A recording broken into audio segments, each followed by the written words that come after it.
Então, eu vou dar um exemplo para vocês. Na época que começou a pandemia, eu estava trabalhando para a Globo no Big Brother. Então, eu era repórter do Big Brother. E eu tive que voltar para São Paulo, porque foi uma época, inclusive, que meu pai sofreu um AVC. Eu tive que abandonar o trabalho lá no Rio de Janeiro. E voltei para São Paulo. Quando eu voltei para São Paulo, eu fiquei gravando para a Globo no estúdio da minha casa. Então, eu mandava para eles, eles exibiam na televisão e durante o dia inteiro. Imagina 23 anos atrás. A gente não ia nem vender um omelete para as marcas. A gente ia primeiro vender internet. Para dizer que a internet estava vindo, que era uma onda, que não dava para parar. Aí, não, legal, entendi o que é internet. O que vocês têm aí? Omelete. Estava na minha cabeça.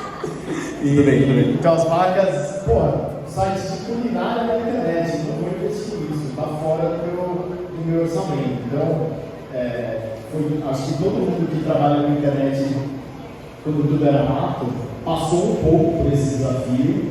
E o fato quando a gente começa a entender que a internet passa a não ser mais um meio nem um canal, e sim quase um jeito intrínseco de viver, que foi ali perto de 2010, 2013, a gente começou a entender que essa construção que a gente tinha até então, de 13 anos de Omelete, talvez fosse um pedaço da nossa história, da nossa história completa.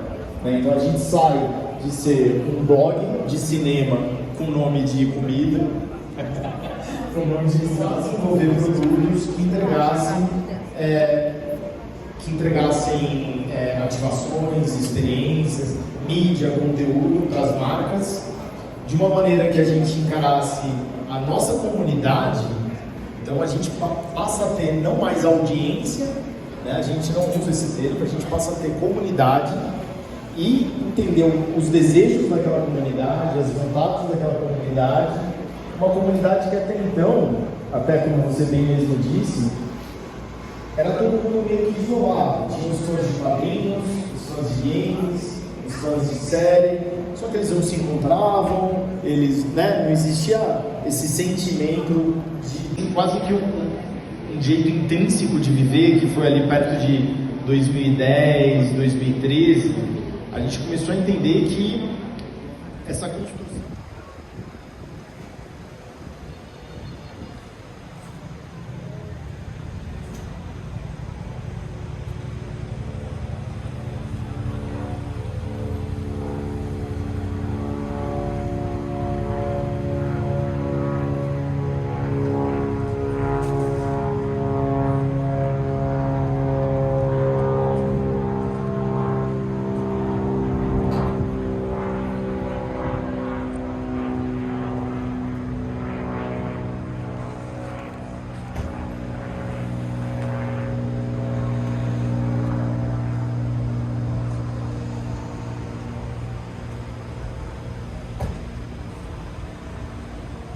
Jogando competitivamente.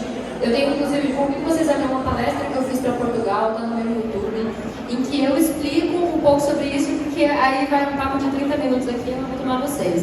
Mas existe todo um estudo social de por que isso acontece, e que não é que as mulheres jogam pior do que os homens, que elas jogam menos do que os homens. Aí eu explico para vocês em outro momento, né?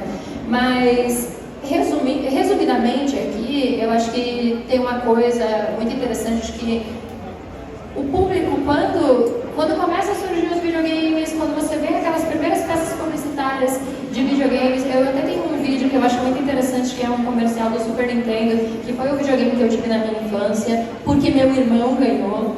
E esse videogame, ele tinha um comercial para televisão em que ele mostrava, acho que uns 10 garotos empolgados para jogar, e eles tinham idades diferentes, eles tinham etnias diferentes, mas eram só meninos, né? Então fazia parte da publicidade de games naquela época.